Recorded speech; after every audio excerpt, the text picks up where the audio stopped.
Korang masih ingat tak lagi satu tragedi yang telah mendapat perhatian seluruh dunia yang berlaku sekitar Jun 2018 lalu? Tragedi 4 tahun yang lepas itu telah pun berlaku dekat sebuah gua di Thailand, iaitu Gua Tham Luang di Chiang Rai, Thailand. Kisahnya bermula apabila 12 orang pasukan remaja bola sepak Thailand dan juga seorang jurulatih Thailand itu telah pun terperangkap di dalam sebuah gua tersebut di Chiang Rai.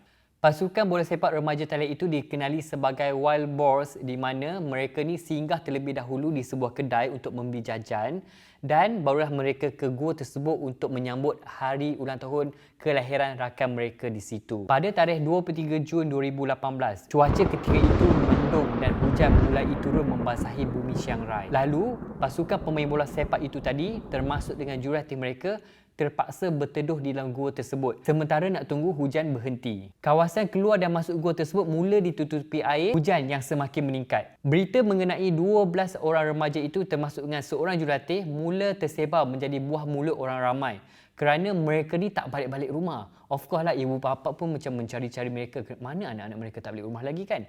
Jadinya mereka mula mencari-cari dan buat laporan polis.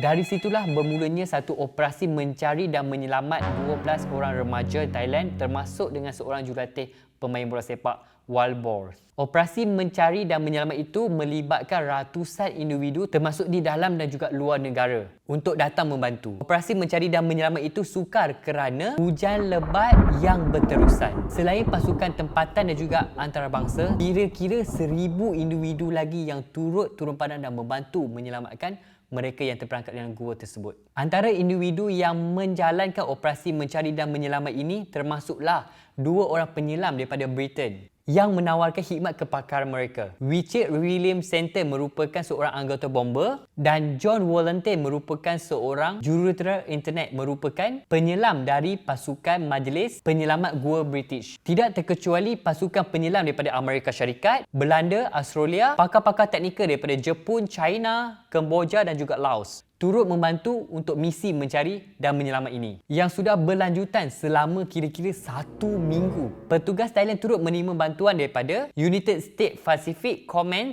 dan Polis Australia. Seorang penyelam daripada Belanda turut mengambil bahagian untuk operasi ini iaitu Ivan Karadzic berkata walaupun mangsa tidak mendapat makanan yang mencukupi dan diselubungi oleh kegelapan di dalam gua selama lebih 2 minggu kira-kira, tapi mereka mempunyai semangat untuk teruskan hidup di dalam gua tersebut. Sementara itu, warga Belgium, Ben Rememans, memberitahu kepada media antarabangsa ABC News bahawa seorang pegawai perubatan berada bersama mangsa yang terperangkap di dalam gua tersebut lepas 8 daripada mereka berjaya dikeluarkan. Pegawai perubatan itu ialah Dr. Richard Harris dari Australia yang turut mempunyai keupayaan untuk melakukan penyelaman dalam gua. Dia telah membuat pemeriksaan kepada semua remaja yang terperangkap itu dan jurulatih mereka dan memberi kebenaran untuk proses menyelamat mangsa dijalankan dengan membawa keluar anggota yang paling lemah terlebih dahulu. Untuk pengetahuan korang, laluan nak masuk ke dalam gua tu sangatlah sempit dan gelap sebab tahap penglihatan mereka sudah persifar disebabkan oleh air lumpur. Untuk sampai ke mangsa tu, penyelam mengambil masa kira-kira 6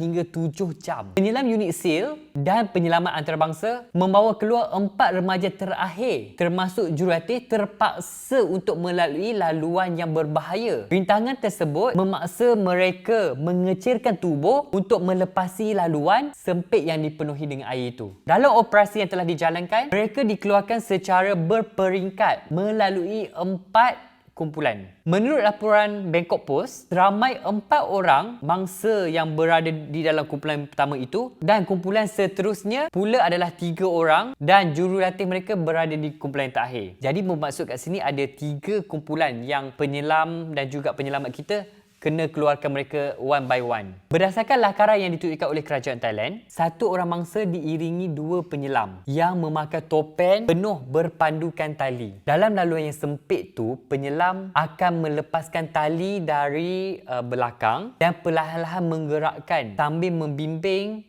mangsa. Dari ruang 3 gua pula, mereka akan berjalan ke pintu gua. Korang nak tahu tak, pihak berkuasa pernah buntu seketika untuk mencari jalan bagaimana nak keluarkan mangsa ni daripada gua itu. Sehingga mereka terpaksa untuk membuat keputusan untuk menggerudi gua di kawasan gunung atau terpaksa untuk menunggu musim muson tamat supaya mangsa-mangsa ni boleh keluar daripada gua dengan selamat. Tetapi kaedah itu menyebabkan ketua penyelamat mengatakan usaha itu sesuatu yang mustahil. Dengan pertolongan penyelamat dalam dan luar negara, termasuklah pasukan sukarelawan, misi ini telah pun berjaya mendapat perhatian media-media dan juga seluruh orang di dunia ini. Pada 9 Julai 2018, seramai 4 mangsa telah pun berjaya dikeluarkan dari gua tersebut. 2 mangsa pertama dikeluarkan pada jam 7 malam setelah 2 minggu, iaitu 8 malam waktu Malaysia. 2 remaja ini terpaksa dirawat terlebih dahulu di lapangan yang terdapat di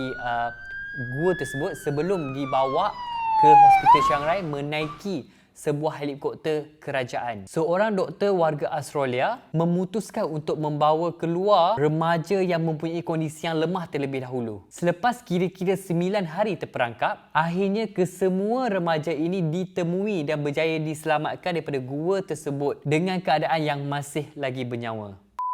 Okey korang, itu adalah serba sedikit ringkasan cerita strategi yang pernah berlaku sekitar 2018 di Thailand, di mana 12 pemain bola sepak remaja ini terperangkap dalam gua, termasuk dengan seorang lagi jurulatih mereka. Itu sahaja daripada saya. Seperti biasa, jangan lupa untuk tekan like, share dan subscribe YouTube channel saya, Ahmad Lasib. Okey, bye-bye.